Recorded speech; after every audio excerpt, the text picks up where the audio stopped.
Bom dia, queridos. Mensagem do professor Vicente. Daniel, capítulo 8, verso 14. E ele me disse: até 2.300 tardes e manhãs, e o santuário será purificado.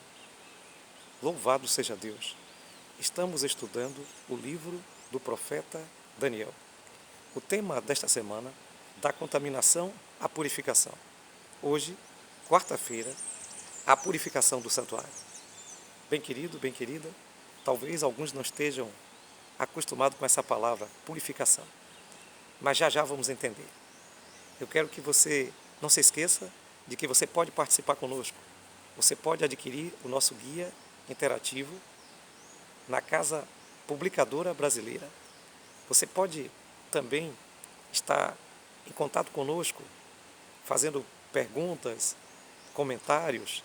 Compartilhe esse material, dê like, para que possamos continuar neste trabalho. Bem querido, bem querida, purificação é um nome específico para uma cerimônia do santuário. Como já falamos anteriormente, o serviço do santuário requeria 2 momentos de trabalho para sacerdote e sumo sacerdote. O primeiro era feito no pátio e também no primeiro compartimento do santuário, no lugar santo. E o segundo, passando pelo pátio, ali então havia o dia da expiação, onde era escolhido um animal específico para o sacrifício, bode, e então o outro era solto, levado então pela mão de um sacerdote, e com aquele sangue ele entrava, o sumo sacerdote entrava no segundo compartimento, e sobre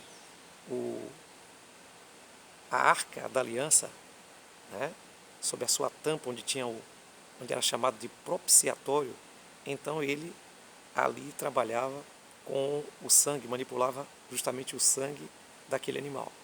E quando ele terminava de fazer aquele serviço ali, pedindo perdão pelos pecados, então era como se houvesse feito a finalização. Isso acontecia uma vez por ano. A finalização de todos os trabalhos do serviço do santuário.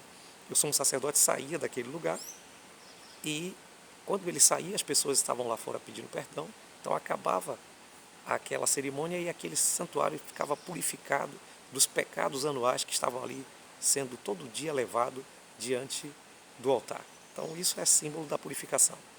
Então aqui em Daniel capítulo 8 está se fazendo uma comparação, uma analogia, e este santuário que está sendo referido aqui é o santuário celestial. Por quê? Porque o santuário terrestre já não mais existia. Então, essa é uma visão que tem um alcance longínquo, escatológico, e está se falando que o santuário celestial seria purificado justamente de tudo aquilo que havia acontecido anteriormente, que nós trabalhamos falando sobre essas coisas. Mas como o santuário celestial poderia ser purificado? Será que o santuário celestial, o céu, está contaminado com alguma coisa? Bem querido, bem querida, no céu não tem pecado, porque o pecado tendo começado por lá, Lúcifer foi expulso e o céu não tem pecado. Entretanto, precisamos entender que todos os nossos registros de pecado, que são registrados nos livros, Malaquias fala sobre isso no seu capítulo 3, Apocalipse também fala sobre isso no capítulo 20, existem livros que estão os nossos registros, quando pecamos, quando confessamos nosso pecado ou não, isso é registrado em livros. Todos os registros de pecado estão no céu. E quando então se consumar o trabalho de intercessão, quando Jesus acabar com o trabalho de intercessão, quando a porta da graça se fechar, então esses registros eles vão ser expostos, abertos, então terminará. Então haverá a purificação total. Essa purificação, queridos, ela teve um período para começar, que nós vamos estudando esse período amanhã.